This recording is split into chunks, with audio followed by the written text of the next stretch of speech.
Bonjour à tous. La Pentecôte pourrait s'appeler à bon droit la fête de la vie dans l'esprit. Ce n'est pas un épisode de la vie du Christ, comme ceux que la liturgie égrène depuis Noël jusqu'à l'Ascension.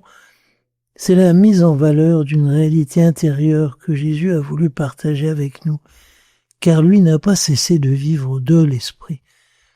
Il a été conçu du Saint-Esprit, en disant le credo. Il s'est offert dans un esprit éternel à son Père sur la croix, comme le dit l'Épître aux Hébreux 9,14.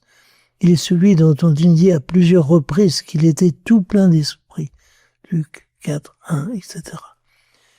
La colombe qui plane au-dessus de sa tête le jour du baptême se savait déjà chez elle quand elle descendait sur le Messie. Il était plein de l'Esprit Saint, tout simplement parce qu'il était le Fils de Dieu et que l'Esprit du Fils est aussi l'Esprit du Père. Cela se voit aussi. Tout ce que veut le Père, le Fils le veut pareillement. Mais chacun y contribue avec sa propre manière d'être.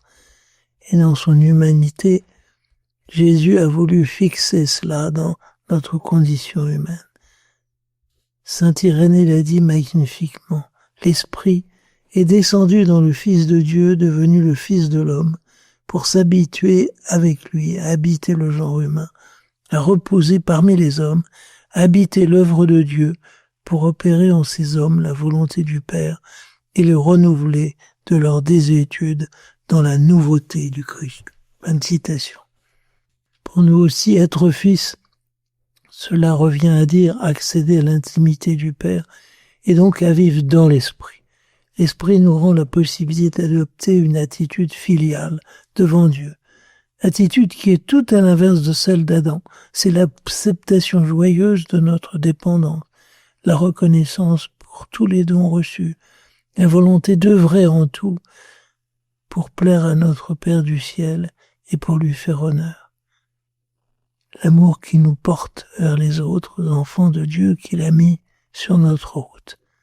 C'est cela que l'Esprit sculpte en nos cœurs tout au long de notre vie. C'est le grand œuvre qu'opère l'avocat, le consolateur, à qui nous avons été confiés. Tout cela, il le met au fond de nous sans faire de bruit, comme dit le chant. En conséquence, nous voyons que nous avons deux vies qui se déroulent parallèlement. Celle qui se vit à l'extérieur, marquée par des événements bons ou mauvais, qui surviennent à des moments divers, et puis une autre histoire, celle de notre vie dans l'esprit, initiée au baptême, fortifiée par tous les sacrements reçus, inspiratrice des choix essentiels que nous avons posés. Quelle joie quand nous verrons tout cela au terme de la route.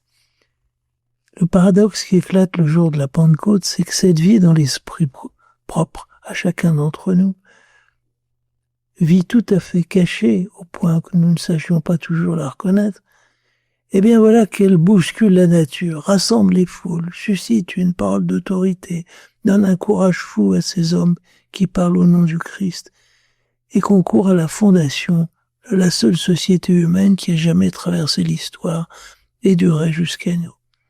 Ce n'est pas toujours ainsi que les choses se passent, mais c'est arrivé suffisamment souvent au cours de l'histoire de l'Église pour que nous croyions que c'est la sainteté qui mène le monde. Bon dimanche de la Pentecôte et à bientôt.